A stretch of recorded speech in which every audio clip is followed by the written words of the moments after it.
ministro da Fazenda, Fernando Haddad, ele comentou sobre o relatório da reforma tributária. Disse que, apesar das exceções presentes no projeto, elas são consideradas um passo positivo para o país com um sistema tributário complexo. Haddad reconheceu o esforço dos parlamentares na busca por um consenso e ressaltou a necessidade de revisar as exceções a cada 5 anos.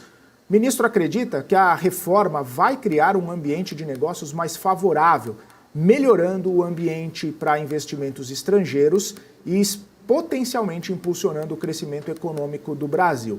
Muito embora ele não deu nenhum tipo de estimativa específica sobre esse impacto no crescimento da atividade brasileira.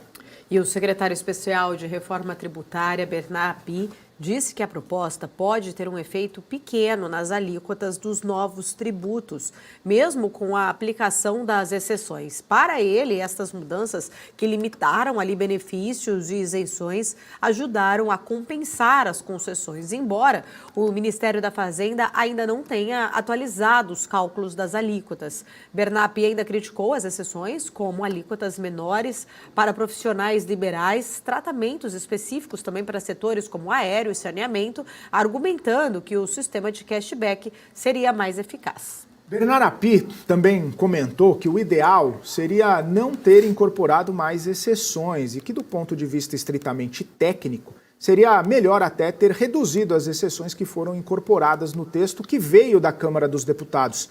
O secretário especial da Reforma Tributária disse ainda que o relatório do senador Eduardo Braga caminha bastante bem para criar um ambiente favorável à aprovação do Senado. A gente lembra, inclusive, ontem, logo depois de toda a repercussão a respeito da apresentação desse relatório, dessa proposta de reforma tributária, o secretário especial Bernard Arpin deu nota 7 para a proposta, dizendo que, claro, seria muito melhor não ter exceções, seria muito melhor que o texto que foi aprovado na Câmara ele fosse colocado em discussão e já em votação no Senado Federal, mas que o Senado fez essas alterações, fez essas mudanças, até mesmo muitas delas alinhadas com o governo federal, justamente em conversas com o ministro Fernando Haddad. A questão é que, coincidentemente, o Bernard Arpin, ele falando ali que vai elevar a carga tributária, mas talvez não chegue aos 30%. Hoje, um cálculo estimado de que a carga tributária brasileira está em cerca de 33,8%. Então, com essa reforma tributária, seria possível chegar na casa dos 30%. Muito além do maior IVA do mundo, muito maior da maior carga tributária colocada pelo IVA, que é da Hungria, com mais de 27%. Então, essa movimentação acaba reduzindo até mesmo um pouco da carga tributária, acaba reduzindo o geral da carga tributária, mas ainda bastante elevado em relação aos padrões globais. Mas é aquilo que o secretário falou, Paula, talvez seja melhor fazer desse jeito do que não fazer, o que acaba sendo contrariado por algumas análises ali que acreditam que talvez seja melhor fazer bem feito do que fazer de qualquer jeito. Eu ia falar exatamente isso, Felipe? Até porque divide ainda muitas opiniões de grandes especialistas, muitos economistas e também juristas acabaram avaliando, então, essa proposta colocada pelo relator aí, pelo senador Eduardo Braga, tem sim opiniões bem distintas neste assunto. É claro, Bernard Arpin é um grande defensor, é o idealizador, vamos dizer assim, do primeiro texto ali apresentado em relação à reforma tributária, acaba trazendo essa visão ali um pouco mais otimista, vamos dizer assim, olhando esse copo um pouco mais cheio em relação a se fazer uma reforma tributária, não que seja a ideal ali na visão dele, mas que seja então necessária ser feito, porém existem outros especialistas, inclusive renomados, que acabam colocando em xeque essa possibilidade. Será que de fato o governo não deveria parar e aí trazer uma proposta, apresentar uma proposta que seja mais saudável, sem tantas exceções assim como está sendo colocada? E além de tudo, apesar já dela ter causado esta impressão ontem neste texto que foi apresentado, um dia após apresentar então a proposta, o relator Eduardo Braga sinalizou algo ali que também deve colocar mais peso nisso. Ele sinalizou a possibilidade de aumentar mais 15 bilhões de reais no aporte anual do governo federal lá naquele Fundo Nacional do Desenvolvimento Regional. O montante, então, poderia passar de 60 para 75 bilhões de reais.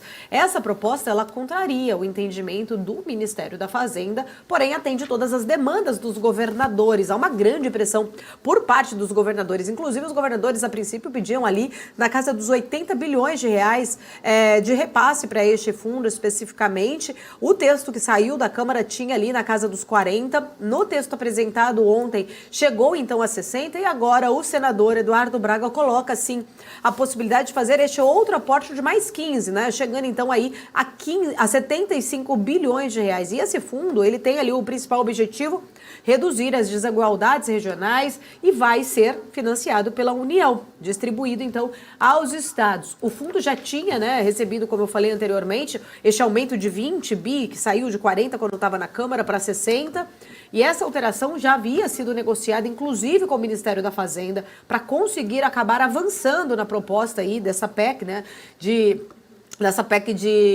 dessa proposta de emenda da Constituição da reforma tributária. A questão é, Felipe, mais uma vez a gente vai vendo, a gente até comentou bastante sobre isso aqui ontem, a força ainda dos lobbies, da pressão que acontece dentro do Congresso como um todo. A gente já viu o texto que saiu da Câmara, ele já saiu ali muito pressionado, com várias exceções sendo colocadas. Agora este texto, na visão de muitos especialistas, também coloca exceções, aumenta muito essa possibilidade, inclusive deste fundo, porque sofreu e deve ter sofrido uma grande pressão ainda por parte dos governadores que queriam aí, de fato, este fundo ali, com esse repasse na casa dos 80.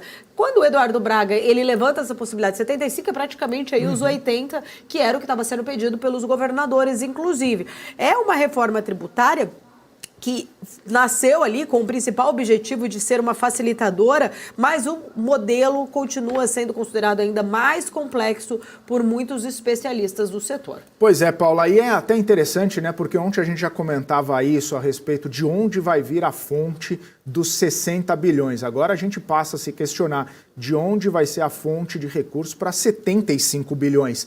Ou seja, a gente vê 25% a mais do que já estava projetado. São 15 bilhões, um quarto, 25% a mais do que estava sendo projetado. Anualmente, Anualmente, exatamente. Vale ponto reforçar isso, Já é um desafio fiscal enorme, o governo tentando aí equalizar as contas, chegar nesse déficit zero para o ano que vem.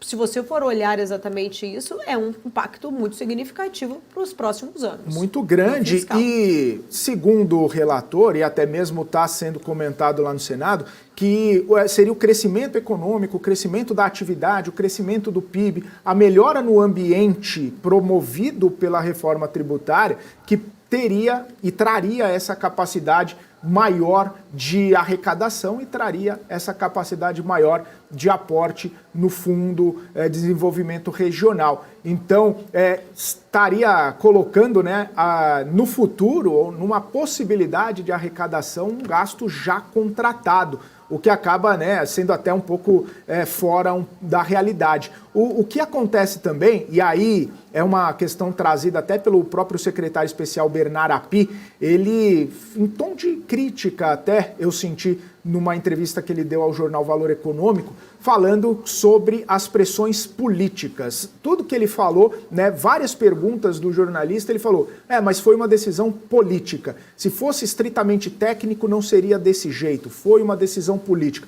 Por umas 3 ou 4 vezes ele citou a questão política, justamente dessas articulações. E até um trecho que me chamou a atenção foi ele falando assim, quem acorda cedo para trabalhar, o trabalhador brasileiro que acorda e vai trabalhar cedo, ele não tem tempo para fazer pressão no Congresso Nacional, Ou seja, deixando bem claro que são algumas pressões de grupos de interesse ou de lobby de alguns grupos de interesse que estão colocando as mudanças ou estão dando o ritmo das mudanças nessa proposta de reforma tributária. A gente sabe muito bem, né, como que funcionam essas situações, inclusive várias conversas que a gente já teve aqui com o Marcos Lisboa, ele sempre bate nessa tecla dos grupos de interesse, da pressão que os grupos de interesse colocam sobre o Congresso Nacional, justamente alguns parlamentares que têm ligações ou que têm compromissos, né, com alguns grupos de interesse, defendem as bandeiras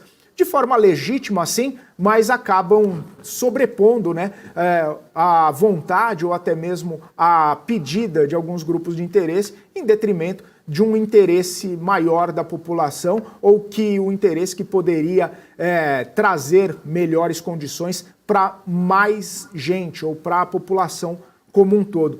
Dito isso, a gente viu ontem, né, toda essa situação envolvendo a reforma tributária, advogados, médicos, dentistas, alguns outros profissionais liberais que vão ter, né, algum tipo de alíquota diferenciada. A gente viu, inclusive, outras questões como impostos seletivos sobre mineradoras, sobre petroleiras, enfim, como que algumas categorias têm melhores possibilidades, outras categorias têm dificuldades. Então, essa discrepância, né, essa falta de unidade de condições para todo mundo, isso também acaba trazendo as exceções, acaba trazendo uma maior carga tributária. PNC News. Informação que gera valor.